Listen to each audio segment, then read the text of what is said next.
Breaking news from the Live 5 newsroom. The former North Charleston police officer who shot and killed a man in 2015, in April of 2015, has entered a guilty plea. It happened just moments ago. Michael Slager entered the plea in federal court in downtown Charleston. Our Bill Sharp is standing by with the very latest outside the courtroom live. Bill? Debbie, it's all over here at the federal courthouse. It just ended about 13 and a half minutes ago. Took about half an hour to work through the process. Michael Slager, as expected, pleaded guilty to using excessive force in the shooting death of Walter Scott, as you pointed out 2 years ago. Harv Jacobs just got out of the courtroom. Harv, it was pretty cut and dry. Now it's just waiting for the sentencing. Yeah, Bill, and that's going to take a while. Michael Slager wore a gray suit. It looked like he just got a haircut, too, when he came to court. He went up in front of Judge David Norton, who asked him, "Do you know why you're here today?" And Slager responded, "Yes, sir, I'm here to change my plea to guilty." At that point, they went through the usual things they go through in sentencing, reading over a several-page report, asking Mr. Slager if he understood everything in the report. He said yes. And then at the end, they accepted the guilty plea. Michael Slager pled guilty to that one count of using excessive force. And basically, he was handcuffed in the front of his hands like this. He hugged his attorney, Andy Savage. He was taken away to the jail where he'll stay until he is sentenced at a later date. Michael Slager's family was there. Also, Solicitor Scarlett Wilson and her deputy solicitor, Bruce Durant, were there. Of course, as a result of this plea today, the state case against Slager, the murder case, will be dropped, as well as the two other federal charges against him, Bill. So now there's going to be a pre-sentencing report. They will decide after that report the sentencing guidelines. That's how it's in the federal system for Michael Slager, and we'll find out how much time he'll serve. But I saw, too, that federal officials have agreed to ask for a three-tiered reduced sentence for Michael Slager. Of course, it's up to the judge to decide exactly what he wants to do. Regardless of the recommendation by the feds in this case, the judge could say, no, I want to do more or I want to do less. So we'll just have to wait for that. Also, Harv, the family of Walter Scott expected here momentarily to hold a news conference. Liza Lucas will be covering the family reaction. In fact, we will continue to have team coverage here from the federal courthouse in downtown Charleston. Debbie, any questions from you? I do have a question, Bill. I understand that this case was ready to move forward, as a matter of fact. Do you have any idea what led to this plea deal? Yeah, I think so. I think it was a good deal. Plus, it avoids another trial for him. It also avoids the potential of going to prison for life. That was the maximum sentence. What about you, Harv? Any ideas on that? Bill, there's no doubt he's going to get a good deal here. And what you consider a good deal, who knows? But he's not going to go to prison for life. We know that now as a result of this plea. He will go to prison, I suspect, just not for life. Yes, I would be very surprised, Bill, if Michael Slager does not go to prison. The big question is for how long. Solicitor Wilson says now that Slager has pleaded guilty to a willful violation, admitted the facts we set out to prove, and waived the right to appeal his conviction, a successive prosecution by the state is not necessary. So she's saying that it is not necessary to have another trial, and they are satisfied with the deal that was made today. Liza Lucas just talked to attorney Andy Savage. He's the lead attorney representing Michael Slager. I can't wait, Liza, to hear what attorney Savage had to say about his client's guilty plea.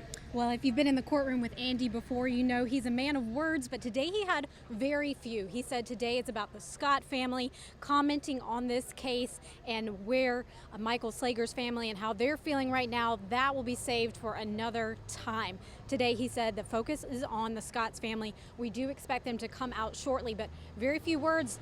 He acknowledged that much, Bill, but other than that, had very little to say to us right now, leaving the courtroom with his team. And you know, earlier, Liza, Mr. Savage released a statement saying, I hope now that my client, Michael Slager, is taking responsibility for the shooting death of Walter Scott, that will help the family as they continue to grieve over their lost loved one.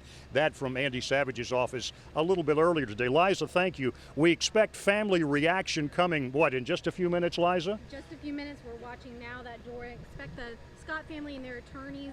Solicitor Scarlett Wilson was also there with them today in the courtroom. We were watching her go in earlier, so we'll see if she also takes the podium to stand alongside this group. All right, Debbie, once again, when the family comes out, we will certainly be covering them to hear their reaction to the fact that Michael Slager, the man who shot and killed their loved one, Walter Scott, today in federal court has pleaded guilty to using excessive force in killing Walter Scott. And as Harv just says, what that means is the state charge charges against Michael Slager drop, the murder charge and any other charge. There will be no state trial for Michael Slager. Harv? Bill, it's interesting, the plea agreement, I wanted to say it basically said that Slager willfully shot Scott. There was no mention in the plea agreement that Scott ever grabbed his taser.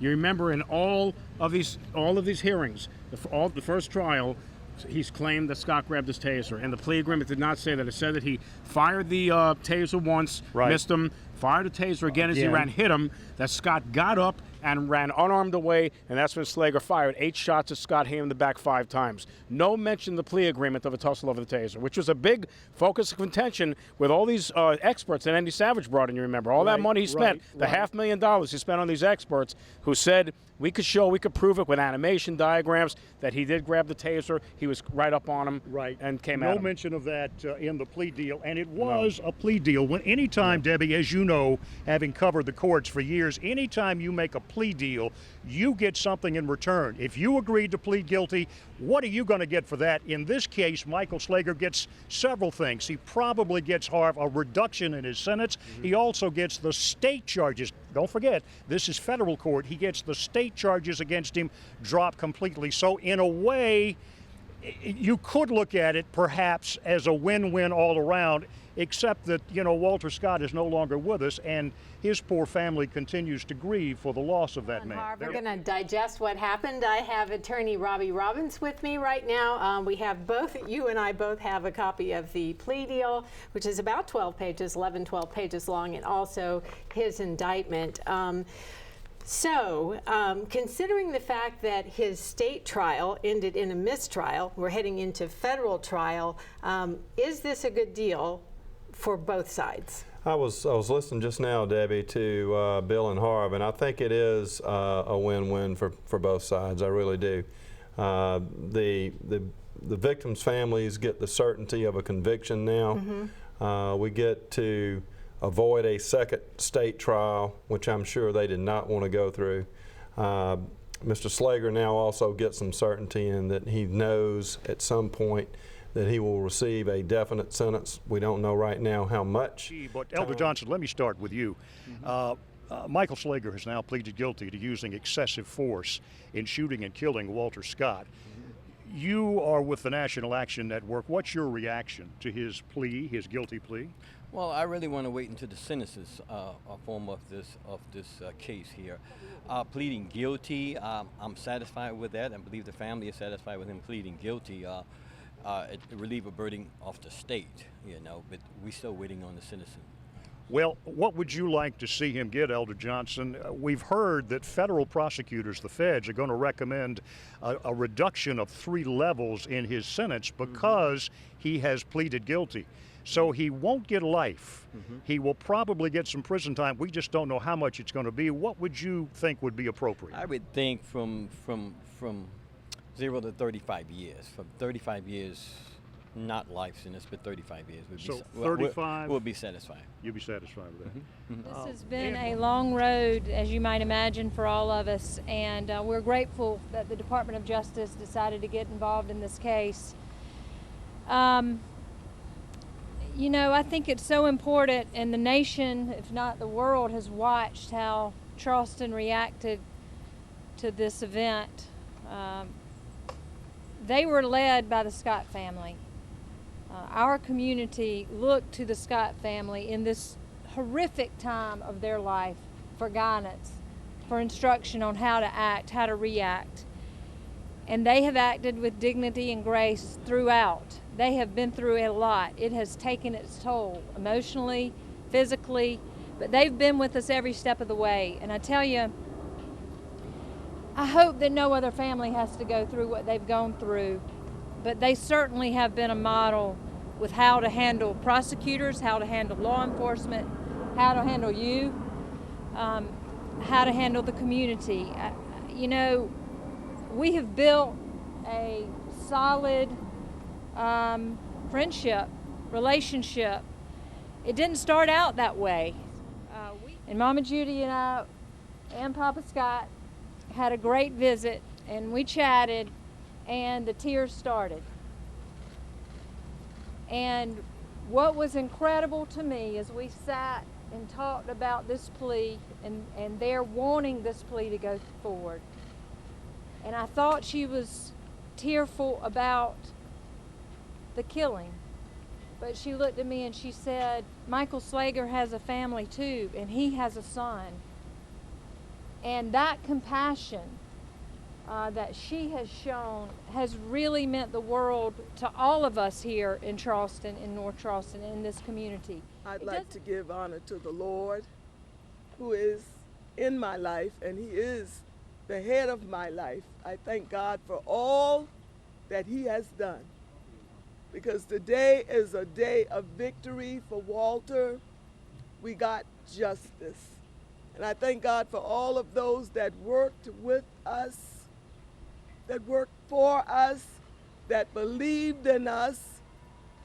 And I thank God because God never fails. I know that he doesn't. And he's in our life, and we are so glad that we trust God.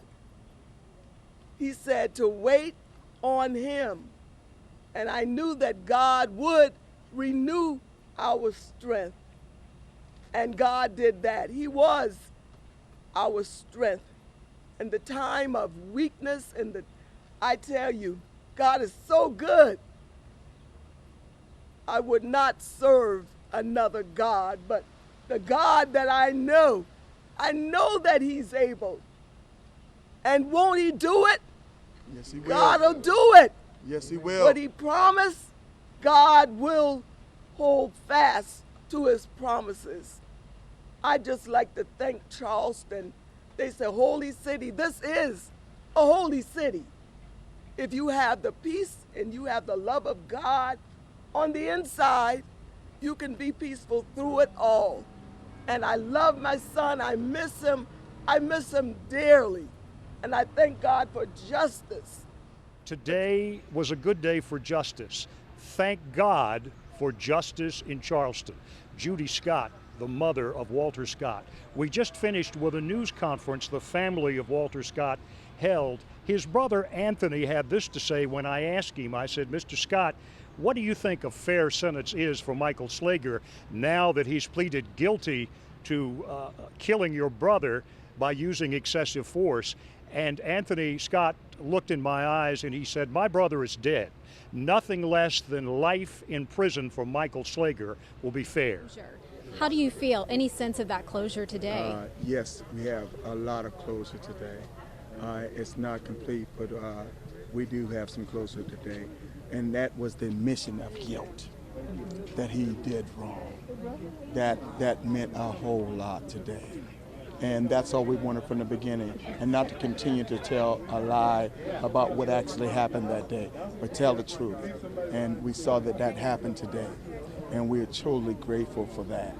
And then we move on to the citizen part. But that was a great victory right there. Yeah, I'm going to go back to you, Robbie Robbins, talking about where you believe Michael Slager will serve his sentence. It will be federal prison, obviously, yes, because he is pleading guilty to a federal charge. Correct. So what will they take into consideration when the prison's agency decides where he will serve his time? That will certainly be something that they look at when they do the pre-sentence report. And Okay. I'm sure that they will get input from the defense team as to his health and as to any number of factors that might weigh in him being confined in a federal prison.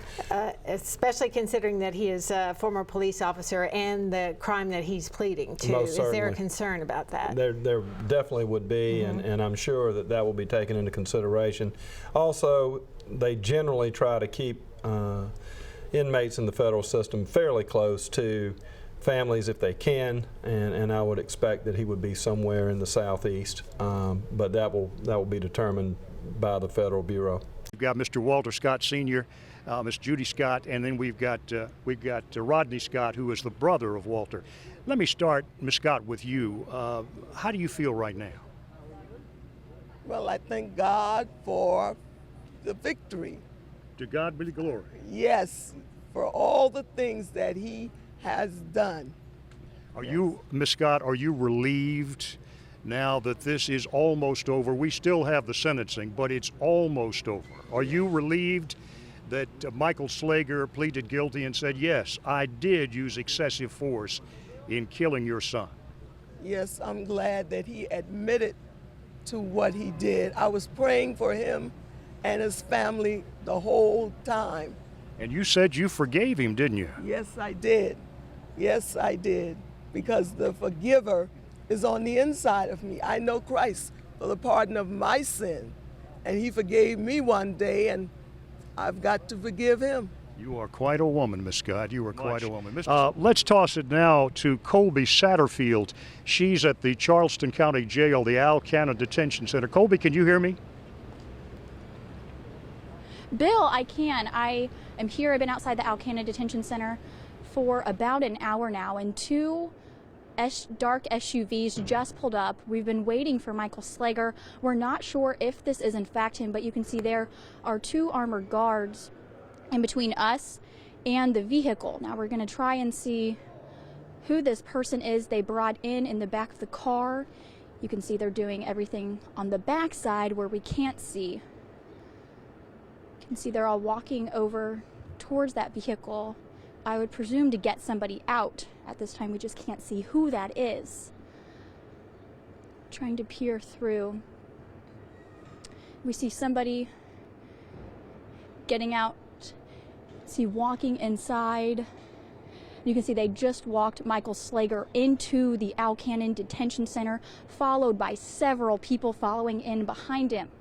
Now, we're not sure how long he's going to be here in this jail, but we do know it is going to be until the sentencing, and that could be anywhere from 60 to 90 days, and then he will then be moved to a federal prison. So as you all just saw, Michael Slager has just arrived moments ago to the Alcana Detention Center here in North Charleston. I'll send it back to you guys.